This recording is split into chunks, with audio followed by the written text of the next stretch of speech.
അപ്പോ നമുക്ക് ചർച്ച തുടങ്ങാം. സർ, രണ്ട് വ്യവസായ പ്രമുഖർ കൂടി ഈ യോഗത്തിൽ പങ്കെടുക്കേണ്ടതുണ്ട്. ഒരാൾ Kumar Kubera, cashew factory owners association president. മറ്റൊരാൾ മുൻ പ്രസിഡന്റ് പ്രഭാകര പ്രഭു. അവരെത്താതെ ചർച്ച തുടങ്ങാൻ പറ്റില്ല. അവരെത്തിയാലും എത്തിയില്ലേലും ഈ യോഗം നടന്നാലും നടന്നില്ലേലും 1 മണിക്കൂർ കഴിയുമ്പോൾ ഞാൻ ഇങ്ങ് പോവും.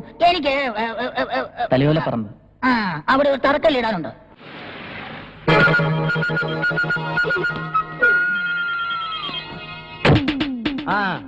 ശരി ശരി. എന്താ മിസ്റ്റർ കുബേര ഇത്ര ലേറ്റ് ആയത്?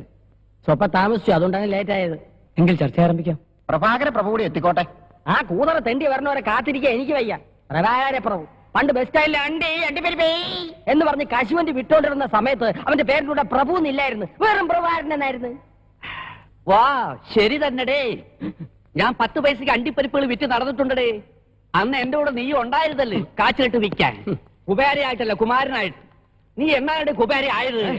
ഏട്ടാ ഈ തണ്ടി നിനക്ക് എന്തരേ മൊടേരയാസോ? പോടെ.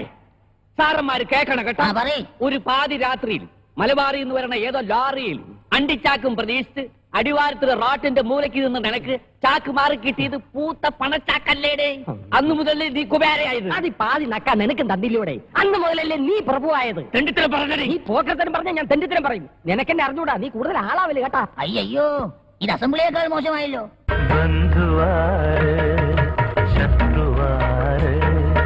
ബന്ധനത്തിന്നോവറിയും കിളിമകളെ പറയൂ. ഈ യോഗത്തിൽ പങ്കെടുക്കാൻ മുൻ പ്രസിഡന്റിന് എന്തൊരു കാര്യം ഉണ്ടടേ. മുൻ പ്രസിഡന്റ് എന്ന് പറഞ്ഞാൽ മുമ്പേ നിൽക്കണ പ്രസിഡന്റ്. നിന്നേക്കാൾ മുമ്പേ നിൽക്കണ പ്രസിഡന്റ് ആണ് ഞാൻ. അതങ്ങ് പള്ളിയിൽ ചെന്ന് പറഞ്ഞാൽ മതി. അവിടെ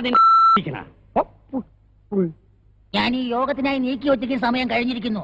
യോഗം പിരിച്ചുവിട്ടിരിക്കുന്നു. മന്ത്രി പോകുന്നു. വോട്ട് നമുക്ക് ചർച്ചകൾ തുടരാൻ നിന്റെ മറ്റവൻ വരും. എനിക്ക് സമയമില്ല.